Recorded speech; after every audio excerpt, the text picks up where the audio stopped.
How you doing, Nyzier? Good, how are you? Hey, Nyzier, Jake from the State Journal. Nyzier, good to see you. See you too, man. So first off, I just want to ask you, Fickle was talking about how the challenge of playing a team with 3 new coordinators. From the defensive perspective, did anything surprise you about Western Michigan's game plan? I think a lot of the stuff that we prepared for this week, last week, they didn't do. So I think a lot of it had to just be adjustments based on the field. I don't think it really surprises as much. We thought maybe they were going to take a little bit more shots than they did. Obviously, they ran the ball a lot. But we obviously knew that they were going to try and take out the defensive line by trying to get the ball out quick and run the ball as much as possible. So we expected that, but a lot of things that we did prepare for did surprise.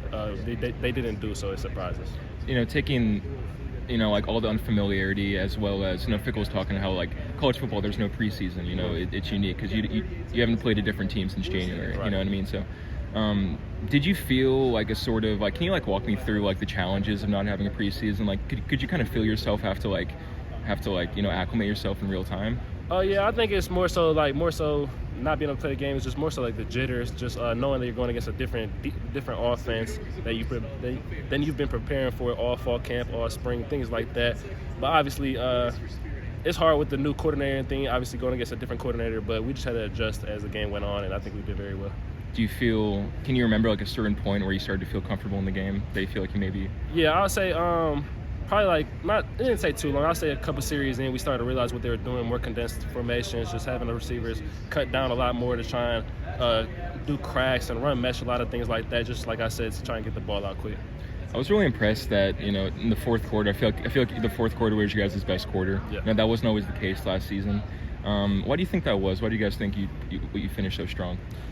Maybe like you said, maybe the first half, maybe we weren't exactly settled in all the way, and at halftime I was proud of the team, the fact that we didn't have any quit. Nobody had their heads down at halftime, even though it was a close game. It didn't go as we expected it to, obviously, coming into the game. But I think just like our preparation throughout the summer, throughout all of our workouts and things like that, just focusing on finishing helped a lot for this fourth quarter.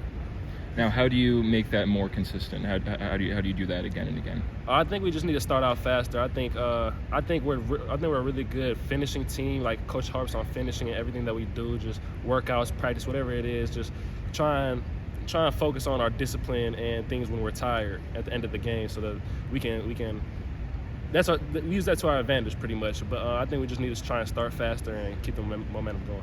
When you look at I know Fickle said that there has to be the most improvement between week 1 and week 2. Yeah. Where have you guys emphasized that you will improve this coming week? I think just being more physical, like with the receivers and things like that from our aspect, and I think just starting fast from the whole team's aspect and the whole defense's aspect. And we talked about like trying to defend mesh. Like, Yeah. What do you have to do in that situation? Because I mean, I've been running Yeah. that a lot in 25, Yeah. basketball 25. Yeah, You know for what sure. I'm saying? So it's like that's my go-to. But, Yeah. But how do you, as a cornerback, try to defend something like that? I think honestly, we talk about it all the time in the corner room, and just as a defense, I think the best way to defend it is communicate it. Just get the hints from the offense, like condensed formations, things like that, running back to certain sides. I think that's the best way, just knowing the pre-snap so that you can adjust to it. And for, let's say, someone like Xavier, who jumped in and what have you seen from him? I mean, he didn't enroll early like others Right. have done in the past. Yeah. But now he's working, getting second team reps, had that interception at the end of the game. Just how have you seen him as a first-year player that came in during the summer?